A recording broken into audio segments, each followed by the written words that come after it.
हरे कृष्णा। तो हम प्रेयर्स के साथ स्टार्ट करते हैं। ओम अज्ञानतिमिरान्धस्य ज्ञानञ्जनशलाकया चक्षुरुन्मिलितं येन तस्मै श्रीगुरुवे नमः। नमः ॐ विष्णुपादाय कृष्णपृष्ठाय भूतले श्रीमते भक्तिवेदान्त स्वामिन्निति नामिने। नमस्ते सारस्वते देवे गौरवाणी प्रचारिणे निर्विशेष शून्यवादी पाश्चात्य देशे तारिणे। जय श्री कृष्ण चैतन्य प्रभु नित्यानंदा श्री अद्वैत गदाधरा श्रीवासादि गौर भक्त वृंदा। हरे कृष्णा कृष्णा कृष्णा हरे हरे, हरे रामा राम राम हरे हरे। श्रील प्रभुपाद की जय।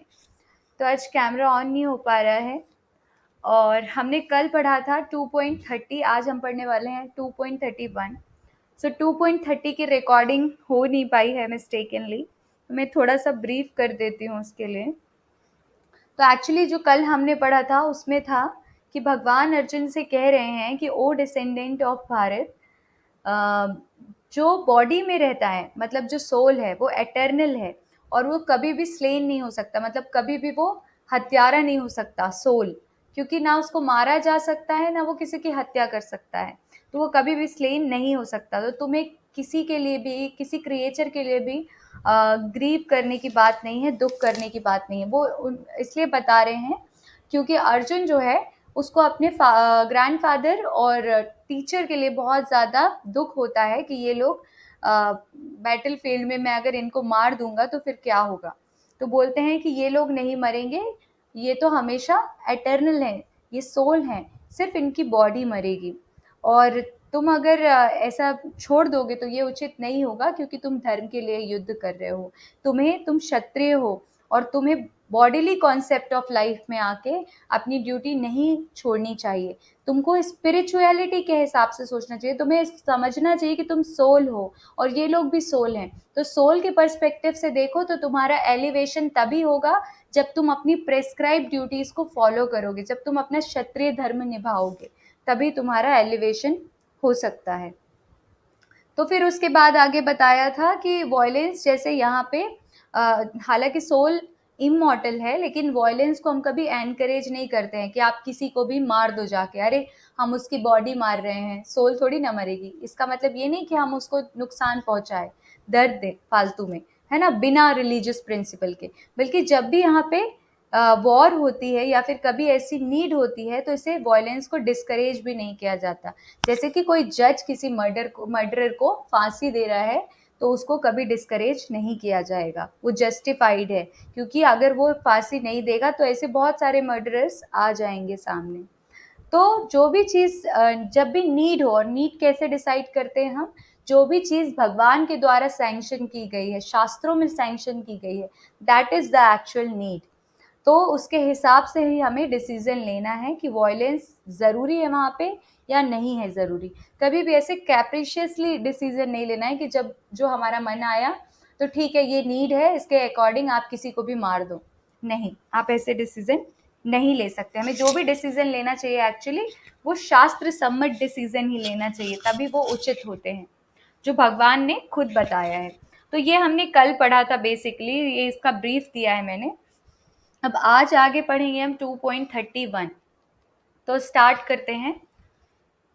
स्वधर्मपि चावेक्ष न विकम्पितुमर्हसि धर्म्याब्धि युद्धाश्रेयो अन्त्यक्षत्रियस्य न विद्यते। तो आगे देखते हैं, इसका ट्रांसलेशन देखते हैं। Considering your specific duty as a Kshatriya, you should know that there is no better engagement for you than fighting on religious principles। तो बोलते हैं कि तुम्हारी स्पेसिफिक ड्यूटी एज अ क्षत्रिय जो है उसको अगर कंसीडर किया जाए तो तुम्हें जानना चाहिए कि तुम्हारे लिए एंगेजमेंट का, फाइटिंग से बेहतर और कोई एंगेजमेंट नहीं है तुम्हारे लिए। और कैसी फाइटिंग? जो रिलीजियस प्रिंसिपल्स पे आधारित हो, जो धर्म के लिए युद्ध किया जाए। And so there is no need for hesitation. तो तुम्हें यहाँ पे हेजिटेट करने की जरूरत नहीं है कि मैं इतने लोगों की हत्या कर रहा हूँ, क्या होगा, क्योंकि ये तुम्हारा धर्म है, तुम क्षत्रिय हो, तुम्हें अलाउड है किलिंग धर्म के लिए। तो you are better to do rather than कि आप हेजिटेट करो। और हर किसी को एंगेजमेंट एक्चुअली बहुत ज़्यादा इंपॉर्टेंट होता है। अगर हम अपनी लाइफ में एंगेज नहीं होते हैं तो हमें कितनी प्रॉब्लम होती है, हम कभी भी एलिवेट नहीं हो सकते। हमारा दिमाग हमेशा एंगेजमेंट चाहता है, कुछ ना कुछ। तो इसीलिए जो हमारी स्पेसिफिक ड्यूटी है, जब हम मटेरियल कंसेप्शन ऑफ लाइफ में, अभी हम पूरी तरीके से नहीं समझ रहे हैं कि हम सोल हैं, हम सिर्फ ये सुन रहे हैं, हम समझ नहीं रहे, इसलिए हमें अपना प्रेस्क्राइब ड्यूटीज जो हैं उसको परफॉर्म करना बहुत ज़्यादा ज़रूरी है। वो एंगेजमेंट हमें चाहिए, है ना? तभी हम ये बॉडीली लेवल से धीरे धीरे उभर पाएंगे, जब हम अपने रिलीजियस प्रिंसिपल्स को फॉलो करेंगे, अपने ऑक्यूपेशनल ड्यूटीज को फॉलो करेंगे भगवान को सरेंडर करते हुए, तो धीरे धीरे हम इस मटेरियल कंसेप्शन ऑफ लाइफ से निकल पाएंगे। एंड देन हमारा जो स्वधर्म होगा, एक्चुअल धर्मा होगा हमारा, वो क्या होगा? वो होगा भगवान को सर्व करना। दैट इज द एक्चुअल धर्मा। तो चैतन्य महाप्रभु इस कॉन्टेक्स्ट में बहुत अच्छी चीज बोलते हैं। वो क्या कहते हैं? जीवेर स्वरूपा है नित्य कृष्ण दास। वो बोलते हैं कि जो जीव का स्वरूप है, जीव का जो एक्चुअल धर्म है, दैट इज है कि कृष्ण का दास होना। Every soul is eternally servant of Krishna. तो हर सोल क्या है? एटर्नली कृष्णा के सर्वेंट है। और चैतन्य महाप्रभु क्या बोलते हैं? बोलते हैं कि मैं ब्राह्मण नहीं हूँ, मैं क्षत्रिय नहीं हूँ, मैं शूद्र नहीं हूँ, मैं ब्रह्मचारी नहीं हूँ, मैं सन्यासी नहीं हूँ, तो फिर मैं क्या हूँ? मैं क्या हूँ? गोपी भर्तु पद कमलयो। बोलते हैं कि मैं दासानुदास हूँ, मैं servant of servant of servant of servant of servant of उसका सर्वेंट हूँ जो कृष्णा के लोटस फीट का सर्वेंट है। मैं दासानुदास हूँ, दासों का दास हूँ। तो चैतन्य महाप्रभु जो स्वयं कृष्णा है, जो एक भक्त की भूमिका निभा रहे हैं, राधा रानी के स्वरूप में यहाँ हमें भक्ति सिखाने के लिए आए हैं, वो खुद ये सारी चीजें बोल रहे हैं। वो बता रहे हैं कि आपको किस प्रकार से भक्ति करनी चाहिए। तो आपको बहुत ज्यादा हम्बल होना चाहिए, आपको अपने आप को दासानुदास समझना चाहिए, आपको कभी भी अपने आप को ओनर नहीं समझना चाहिए कि I am owner of something, ठीक है, मुझे ये पोजीशन मिली, नहीं, इस तरीके के भाव नहीं होने चाहिए। आपको दासानुदास समझना चाहिए, आपको हमेशा उनकी सेवा के लिए तत्पर रहना चाहिए, जो भी कृष्ण का नाम ले रहे हैं, जो भी कृष्णा के भक्त हैं, जो कृष्णा के भक्तों के भक्तों के भक्तों के भक्त के भक्त हैं, उनकी भी आपको सेवा करनी चाहिए। कृष्णा उससे बहुत ज्यादा प्लीज्ड होते हैं। तो एक्चुअल में इस प्लेटफॉर्म तक पहुंचने से पहले हमें बहुत ज़्यादा ज़रूरी है कि जो वर्णाश्रम धर्म है, जो ह्यूमैनिटी के लिए दिया गया है, वर्णाश्रम धर्म क्या है? ब्राह्मण, क्षत्रिय, वैश्य और शूद्र। आप जिस भी कैटेगरी में आते हैं, not by caste but by गुण और कर्म, आप गुणों और कर्मों से किस प्रकार के हैं, किस कैटेगरी में आते हैं, ब्राह्मण की कैटेगरी में, क्षत्रिय की कैटेगरी में, वैश्य की कैटेगरी में, या फिर शूद्र की कैटेगरी में। तो आपको वो कैटेगरी देख के अपने प्रेस्क्राइब ड्यूटीज को फॉलो करना है, जो आपके पास ड्यूटीज हैं। तो धीरे धीरे हम इस मटेरियल कंसेप्शन ऑफ लाइफ से बाहर निकल सकते हैं। तो अब आगे हम पर्पट देखते हैं।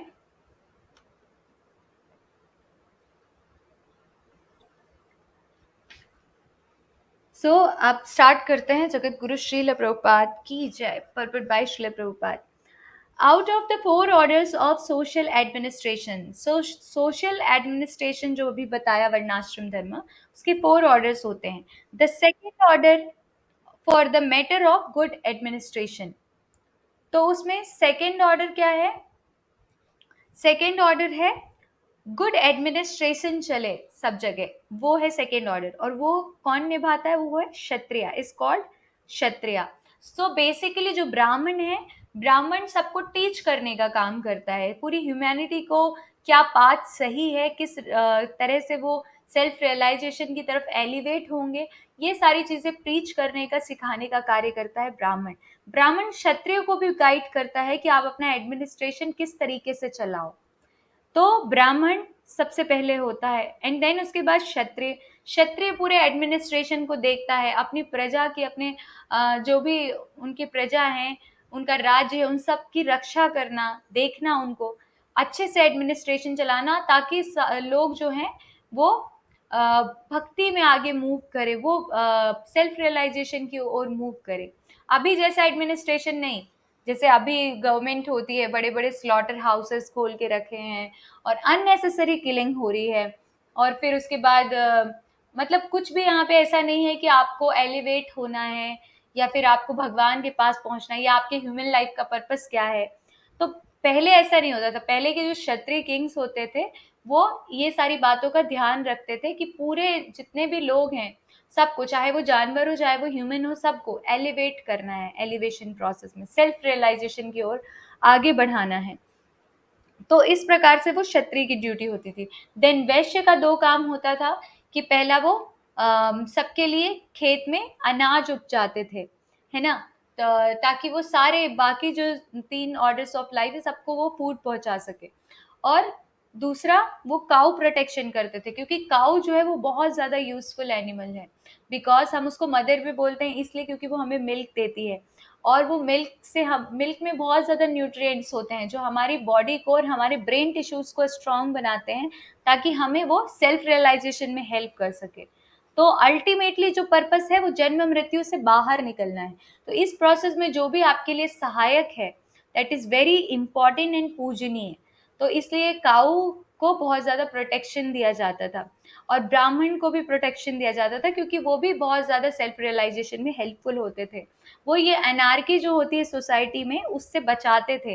वो एक प्रॉपर जो आपको सिस्टम फॉलो करना चाहिए सोसाइटी में वो चीज़ बताते थे। तो बहुत ज़्यादा वेल ट्रेन्ड ब्राह्मण होते थे उस समय पर जो ये सारी चीज़ें करते थे। और फिर उसके बाद शूद्र थे, वो बाकी जो 3 क्लासेस, तो शूद्र जो होते थे वो बाकी जो लोगों को एडमिनिस्टर करते थे, हेल्प करते थे उनकी चीज़ों में। तो ये 4 ऑर्डर्स ऑफ लाइफ थी। शूद्र बेसिकली उसको भी बोलते हैं जो सैलरी लेते हैं। बेसिकली हम जो अभी के कलयुग के लोग हैं मोस्टली सारे शूद्रास ही हैं। इसलिए शूद्र नहीं, मतलब इसलिए भी क्योंकि हम जो है वो सोचते नहीं है कि हमारा लाइफ का पर्पस क्या है। शूद्र बेसिकली वो है जो दिमाग नहीं लगाता अपना कि मेरे लिए कौन सी चीज़ सही और कौन सी चीज़ गलत है, वो चूज़ नहीं कर पाता। उसको जो चीज़ें अच्छी लगती है मन को, उस चीज़ को वो खा लेता है, जो अच्छी चीज़ लगती है वो बोल देता है, बट वो क्या रियल में अच्छी है इसके लिए वो डिस्क्रिमिनेट नहीं कर पाता। तो दैट इज़ शूद्र। अब आगे हम देखते हैं कि जो क्षत्रिय होते हैं, क्षत का मतलब क्या होता है? हर्ट करना, घात पहुंचाना। और त्रायते का मतलब होता है टू गिव प्रोटेक्शन, मतलब प्रोटेक्शन देने के लिए किसी को चोट पहुंचाना इज क्षत्रिय। मतलब क्षत्रिय के लिए वॉयलेंस अलाउड है प्रोटेक्शन देने के लिए। उसके बाद the Kshatriyas are trained for killing in the forest.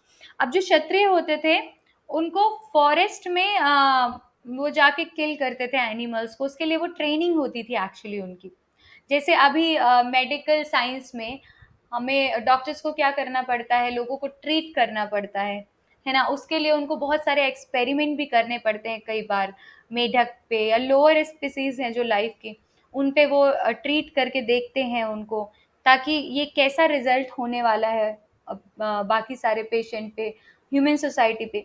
तो इसके लिए क्षत्रियास को भी उनको ट्रेन होने के लिए ज़रूरी था कि वो जो फेरोशियस एनिमल भी हैं जैसे लॉयन वगैरह, उनसे भी जाकर युद्ध करके और फिर उस तरीके से वो ट्रेंड हो सके उस चीज़ के लिए, क्योंकि अल्टीमेटली उनको बहुत ज़्यादा बोल्ड होना है ताकि वो रिलीजियस प्रिंसिपल्स के लिए लड़ सकें और प्रॉपरली एडमिनिस्ट्रेशन चला सकें। उनको ऐसा नहीं है कि बहुत ज़्यादा मतलब क्षत्रिय के अंदर वैसा होना चाहिए कि वो डरपोक हैं या फिर वो कमज़ोर हैं, हृदय की दुर्बलता है जिसके कारण वो युद्ध नहीं कर पा रहे हैं या फिर डिसीज़न नहीं ले पा रहे हैं, किसी को सज़ा देना है तो वो सेंटिमेंटल हो रहे हैं। तो वो सारी क्वालिटी उनके अंदर नहीं होनी चाहिए। तो a kshatriya would go into the forest and challenge a tiger face to face। तो क्षत्रिय इसलिए कहाँ जाते थे, फॉरेस्ट जाते थे और टाइगर को चैलेंज करते थे face to face, and fight with the tiger with his sword. और टाइगर के साथ फाइट करते थे उनकी तलवार के साथ। When the tiger was killed, और जब टाइगर मर जाता था, it would be offered the royal order of cremation. तो वो रॉयल ऑर्डर ऑफ क्रेमेशन में उसको ऑफर करते थे। This system is being followed even up to the present day by the Kshatriyas kings of Jaipur state. So Jaipur state के जो क्षत्रिय हैं, अभी भी ये चीजें चलती थी पहले, मतलब अब तो आई डोंट नो अब चलती है कि नहीं, बट ये प्रभुपाद बता रहे हैं तो उनके समय तक चलती थी. The Kshatriyas are especially trained for challenging and killing because religious violence is sometimes a necessary factor.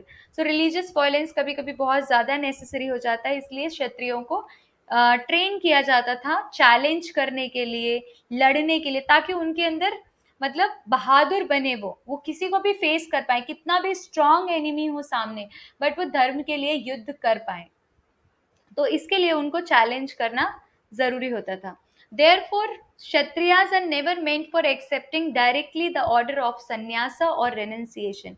So क्षत्रिय इसीलिए ऐसी इन चीजों के लिए नहीं बने हैं कि वो जाके डायरेक्टली संन्यास या फिर रेनन्सिएशन को एक्सेप्ट कर लें, क्योंकि उनका अभी काम क्या है, लोगों की रक्षा करना, लोगों को अपने कार्यों से सेल्फ रियलाइजेशन की ओर आगे बढ़ाना. तो यहाँ पे जो अर्जुन है वो कह रहे हैं कि मैं संन्यास एक्सेप्ट कर लूंगा, ये फॉरेस्ट चला जाऊंगा, वहां जाके भक्ति करूंगा.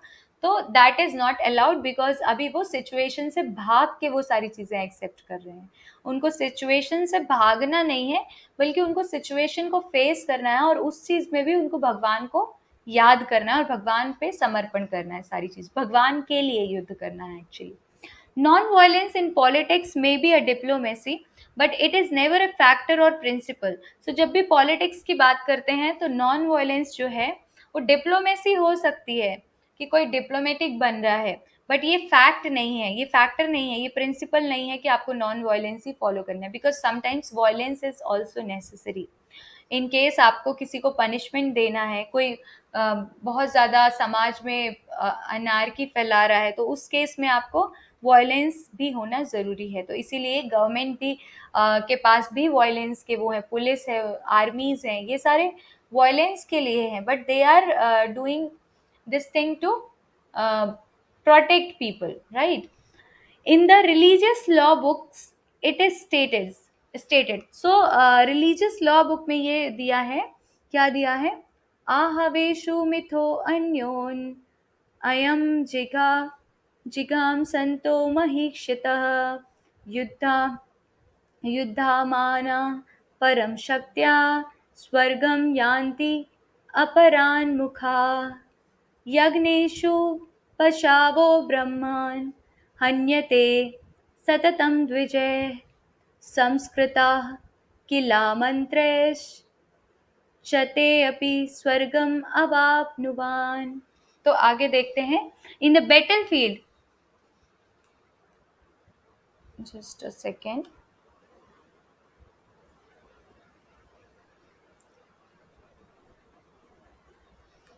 आगे हो गया है. Okay.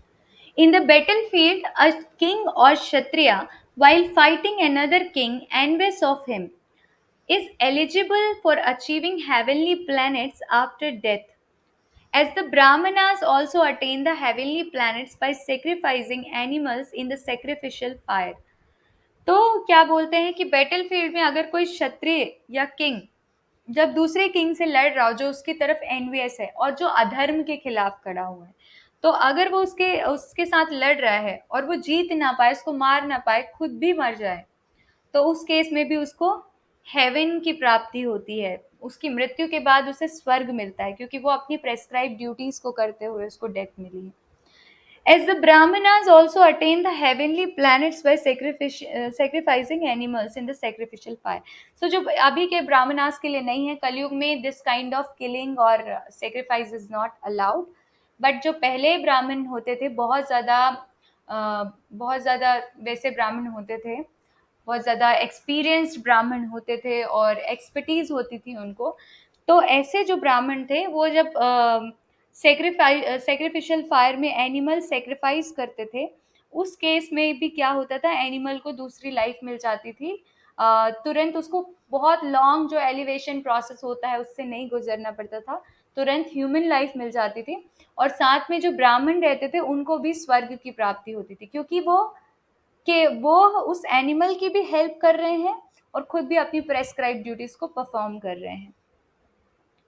So therefore, killing on the battle of on the religious principle and the killing of animals in the sacrificial fire are not at all considered to be acts of violence. इसीलिए अगर कोई religious principal के लिए युद्ध कर रहा है और या कोई एनिमल को सेक्रीफाइस कर रहा है सेक्रीफिशियल फायर में, एक्सपर्ट ब्राह्मणास, तो उनके लिए ये एक्ट ऑफ वायलेंस नहीं कहलाएगा। इन द सेम वे जैसे कोई जज अगर किसी को फांसी दे रहा है किसी मर्डरर को, तो वो उसके लिए एक्ट ऑफ वायलेंस नहीं है, because every one is benefited by the religious principles involve. क्योंकि इस चीज में क्या है, जितने भी लोग हैं सब बेनिफिटेड हो रहे हैं इस प्रकार के रिलीजियस प्रिंसिपल्स में। अल्टीमेटली सबका भला हो रहा है, एज ए सोल सबका भला हो रहा है, सब एलिवेट हो रहे हैं इस एलिवेशन प्रोसेस में। तो इसलिए क्या है, वो चीज गलत नहीं है। The animal sacrificed gets a human life immediately without undergoing the gradual evolutionary process from one form to another, and the kshatriyas killed in the battlefield also attain the heavenly planets, as do the brahmanas who attain them by offering sacrifices. क्या होता है कि इस तरीके से अगर कोई animal sacrifice करते हैं तो उसको बहुत ज़्यादा जो लंबी इवोल्यूशनरी प्रोसेस है, जैसे सपोज किसी को गोट का लाइफ मिली है और उसको गोट के बाद कुछ और एनिमल बनना है, देन कुछ और बनना है, देन कुछ और बनना है, देन कुछ और बनना है, अल्टीमेटली जाके उसको क्या बनना है, ह्यूमन बनना है। तो इतनी लंबी जो प्रोसेस, इतने सारे जन्मों में वो जो उसको कष्ट होगा, वो भुगतना है उसको, और तो वो हायर उसमें नहीं, हायर फॉर्म ऑफ लाइफ में नहीं है। Higher form of life human life है, जहाँ पे हम खुद को रियलाइज कर सकते हैं। तो वो अलग अलग प्रोसेस से होके गुजरेगा। तो अगर उसको सेक्रीफाइस करता है कोई एक्सपर्ट ब्राह्मण, तो तुरंत उसको ह्यूमन लाइफ मिल जाती है। सो ह्यूमन लाइफ को वो फटाक से यूज करके और सेल्फ रियलाइजेशन प्रोसेस में उसकी ईजी हो जाती है, वरना 84 लाख योनियां होती हैं, उसमें भटकता रहता है। तो ये उसके लिए बेनिफिट कर रहा है एक्चुअल में, उस एनिमल के लिए। तो इसलिए वो क्या है, उसको कोई ऐसा नहीं है कि वो कोई वायलेंस या सिंफुल रिएक्शन है उसके। तो इसी तरीके से जो क्षत्रिय भी हैं, वो भी अगर लड़ते हैं धर्म के लिए तो उनको भी हेवनली प्लैनेट्स मिलते हैं। There are two kinds of svadharmas, specific duties.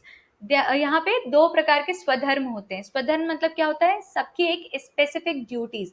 धर्म मतलब क्या होता है, धर्म का मतलब होता है ऑक्यूपेशनल ड्यूटी। ऑक्यूपेशन, आपका काम क्या है एक्चुअल में, आपकी पोजीशन क्या, आपका सच में काम क्या, आपकी ड्यूटी क्या है, दैट इज धर्मा। तो दो प्रकार के धर्म होते हैं, दो प्रकार के स्पेसिफिक धर्म होते हैं।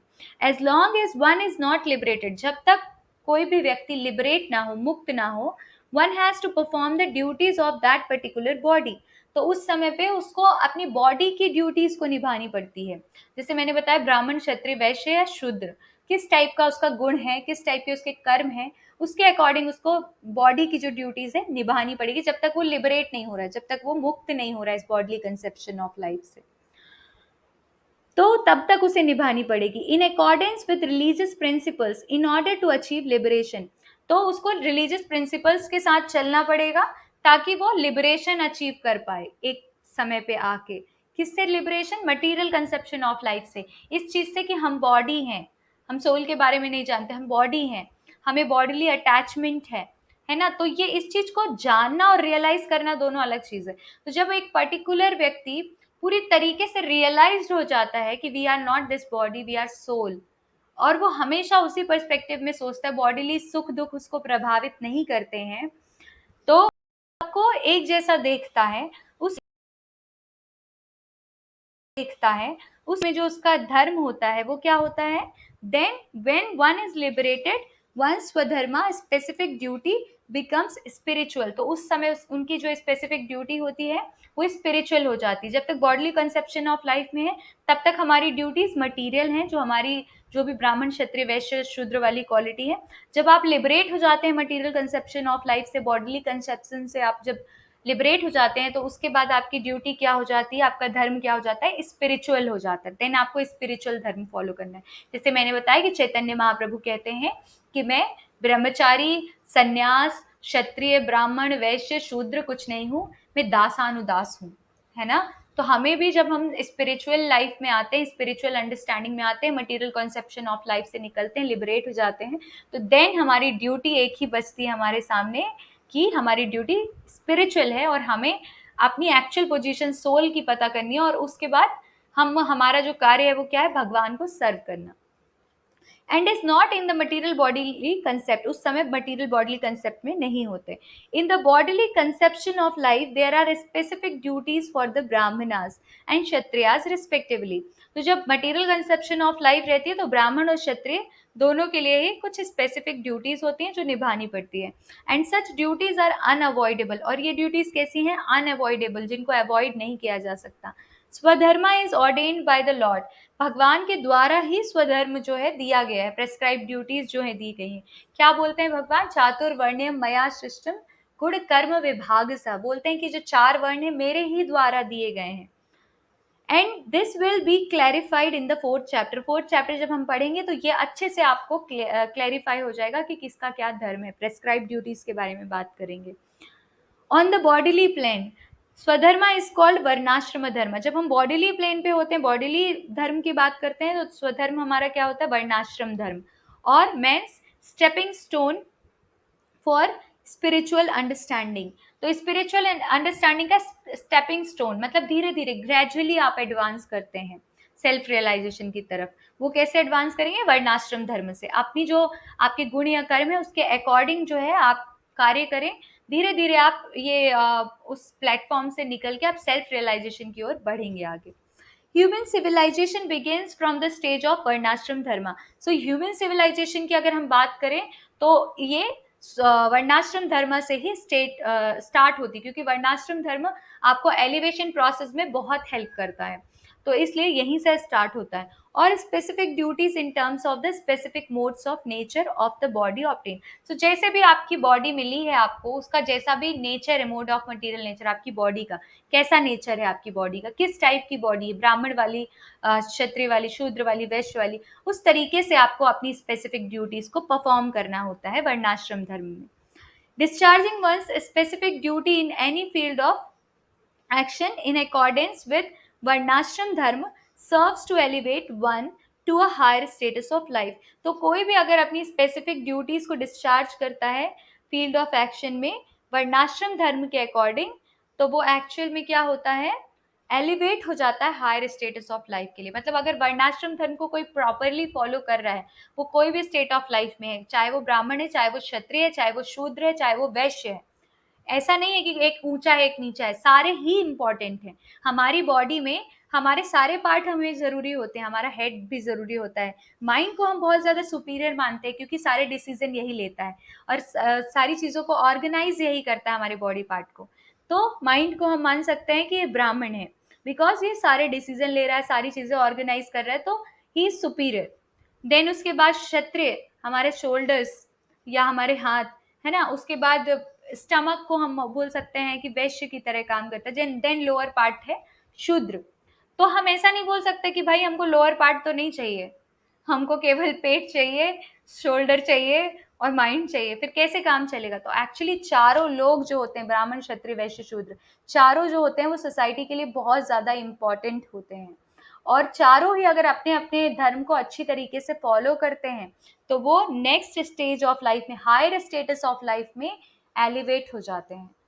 तो इस प्रकार से हम ये 31st श्लोक यहीं पे फिनिश करते हैं, और जो भी प्रैक्टिकल पॉइंट्स हो आप पोस्ट कर सकते हैं, और अगर कोई क्वेश्चन है तो वो पूछ सकते हैं। ग्रंथराज श्रीमद् भगवद गीता की जय।